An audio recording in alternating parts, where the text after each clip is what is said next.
బీసీలకు ప్రధాని మోదీ అన్యాయం చేస్తున్నారని మండిపడ్డారు BC JAC chairman Jajula Srinivas Goud. బీసీలను తడిగుడ్డతో గొంతు కోస్తున్నారని మండిపడ్డారు. మహిళా రిజర్వేషన్ల బిల్లులో బీసీ మహిళలకు సబ్ కోటా కల్పించాలని డిమాండ్ చేస్తూ హైదరాబాద్ గన్ పార్క్ అమరవీరుల స్తూపం ముందు ధర్నా చేశారు.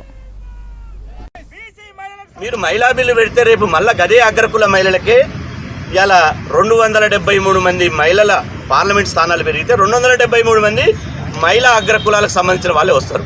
అంటే 80 ఏళ్ల వరకు ఈ దొరలు పటేళ్లు పరిపాలించారు.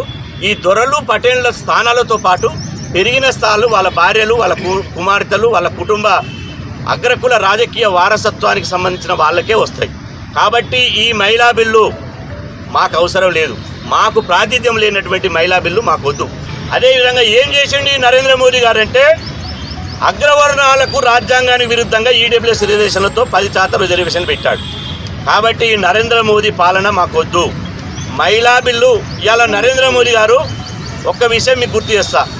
మహాత్మా జ్యోతిబా పూలే 200వ జన్మదినం సందర్భంగా ఢిల్లీలో పార్లమెంట్లో మొదటిసారి ఆయన 11 సంవత్సరాలైంది ప్రధానమంత్రి అయి మొదటిసారి మహాత్మా జ్యోతిబా పూలేకు దండం పెట్టాడు. ఎందుకేసిండు? మేము అభినందిస్తున్నాం. మీకు కూడా మా మహనీయునికి దండేసినందుకు నరేంద్ర మోదీ గారికి ధన్యవాదాలు తెలుపుతున్నాం. ఎందుకేసిండు? బీసీల పట్ల ప్రేమతోటి కాదు. ఇప్పుడు తమిళనాడులో ఎన్నికలు జరుగుతున్నాయి కదా, తమిళనాడులో అక్కడ బీసీ ప్రభుత్వం వస్తుంది. ఒక స్టాలిన్ తమిళనాడులో ఒక మంగళ కులస్తుడు, ఒక బీసీ బిడ్డ ముఖ్యమంత్రి కావాలి. ఆ మంగళ కులస్తుని, ఆ బీసీ బిడ్డను ముఖ్యమంత్రి కాకుండా వాళ్ళని రాజకీయంగా గొంతుకోవడానికి, బీసీల ఓట్లు బీజేపీ పార్టీకి వేయించుకోవడానికి మాత్రమే 11 ఏళ్లలో ఎన్నడేని పూలే గారికి దండేసిండు. అయినా స్వాగతిస్తున్నాం.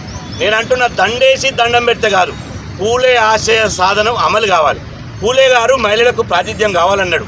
మా మహిళలకు బీసీలకు జనాభా దామాష ప్రకారం చట్టసభలో కావాలన్నాడు. కాబట్టి మిగతా విషయాలు పెద్దలు మాట్లాడతారు. కాబట్టి ఇవాళ నరేంద్ర మోదీ గారి నక్కజిత్తుల మాటలు బీసీ సమాజం నమ్మేది లేదు.